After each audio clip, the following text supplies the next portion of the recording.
Hi friends, நாம் இன்றைக்கி இந்த வீடியோவில் முட்டை பிரியாணி எப்படி செய்யலாங்கிறத பார்க்கலாம். இது குஸ்கா சாதம் செஞ்சு மேலே வெறும் வேக வச்ச முட்டையை மட்டும் வச்சு கொடுக்குறது இல்லைங்க. இது வேக வச்ச முட்டையை சாதத்து கூட போட்டு வேக வச்சு செய்ய போகிறோம். வாங்க எப்படி செய்யலாங்கிறத பார்க்கலாம். ஸ்டவ் ஆன் பண்ணி பிரியாணி செய்யக்கூடிய பாத்திரம் வச்சுக்கோங்க. ஆயில் ஒரு 3 டீஸ்பூனும் நெய் ஒரு டேபிள் ஸ்பூனும் நான் ஆட் பண்ணியிருக்கேன். ஆயில் ஹீட் ஆனதுக்கப்புறம் பிரியாணிக்கு தாளிப்பு பொருள் என்னென்ன போடுவோமோ அதெல்லாம் போட்டு பொரிய விட்டுருங்க. அதுக்கப்புறம் கட் பண்ணி வச்சுருக்கிற 3 பெரிய வெங்காயம், 4 பச்சை மிளகாய். பெரிய வெங்காயத்தோட கலர் நல்லா மாறி வரணுங்க. நல்லா ஃப்ரை ஆகி வந்தால் தான் பிரியாணியோட டேஸ்ட்டு நல்லாயிருக்கும். நான் ரெகுலராக சாதம் வடிக்கிற அரிசி தான் ஊற வச்சுருக்கேன். உங்களுக்கு என்ன விருப்பமோ அந்த எந்த ரைஸ் வேணாலும் நம்ம ஊற வச்சுக்கலாம். நான் ஒரு 1.25 டம்ளர் ஊற வச்சுருக்கேன். 5 முட்டை வேக வச்சு எடுத்திருக்கேன். பெரிய சைஸ் தக்காளி 2, மல்லி புதினா க்ளீன் பண்ணி எடுத்து வச்சுக்கோங்க. கொஞ்சமாக கல்லுப்பு ஆட் பண்ணிக்கலாம்.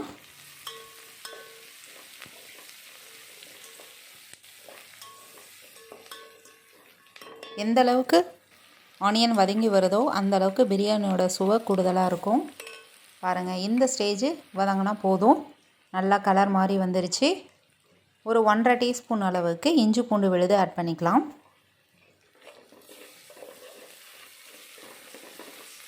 இஞ்சி பூண்டு நல்லா எண்ணெயிலே ஃப்ரை ஆகிற அளவுக்கு நல்லா மிக்ஸ் பண்ணி விட்டுட்டு அடுத்ததாக நம்ம கட் பண்ணி வச்சுருக்கிற தக்காளி, பெரிய சைஸ் தக்காளி 2 ஆட் பண்ணிக்கலாம்.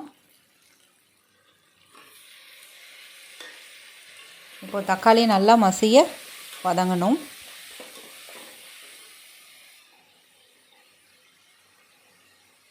லைட்டாக மல்லியும் புதினாவும் கொஞ்சமாக தூவிக்கலாம்.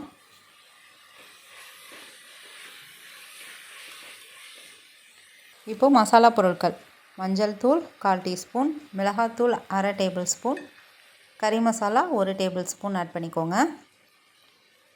தயிர் ஒரு 3 டேபிள் ஸ்பூன் வர அளவுக்கு ஆட் பண்ணிக்கலாம். நம்ம பச்சை மிளகாவும் ஆட் பண்ணியிருக்கோம், அதனால் காரம் உங்களுக்கு எவ்வளோ தேவையோ அந்த அளவுக்கு ஆட் பண்ணிக்கலாம். பாருங்கள், நல்லா வதங்கிருச்சு. தக்காளி, நம்ம போட்டுக்கூடிய மசாலா பொருள் எல்லாமே வதங்கி எண்ணெய் நல்லா பிரிஞ்சு வந்துருச்சு. 1.25 டம்ளர் அரிசிக்கு 2 டம்ளர் தண்ணி நான் எடுத்து வச்சுருக்கேன். நம்ம தண்ணியை வதங்கின வெங்காயம் தக்காளியோட ஆட் பண்ணிவிட்டு நல்லா கொதிக்க விடுங்க. ஃபஸ்ட்டும் கொஞ்சமாக கல்லுப்பு ஆட் பண்ணோம். இப்போது பிரியாணிக்கு தேவையான அளவு கல்லுப்பு ஆட் பண்ணிக்கலாம். தண்ணி நல்லா கொதிக்க ஆரம்பிச்சிருச்சு. இப்போது நம்ம அரிசியை ஆட் பண்ணிக்கலாம்.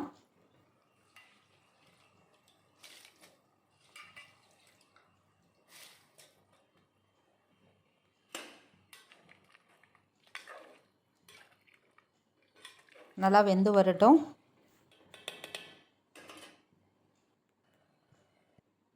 இப்போ நல்லா கொதிக்க ஆரம்பிச்சிருச்சு. இப்போ கொஞ்சம் வெந்த பிறகு நம்ம வேக வச்ச முட்டையை இப்பயே ஆட் பண்ணிக்கணும்.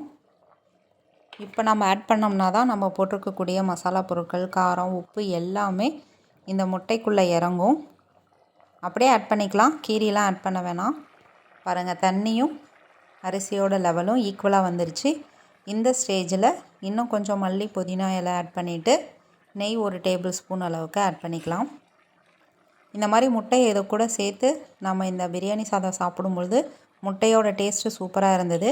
நம்ம போட்டிருக்கக்கூடிய மசாலா பொருட்கள் எல்லாமே அந்த முட்டைக்குள்ளே இறங்கி இருந்தது.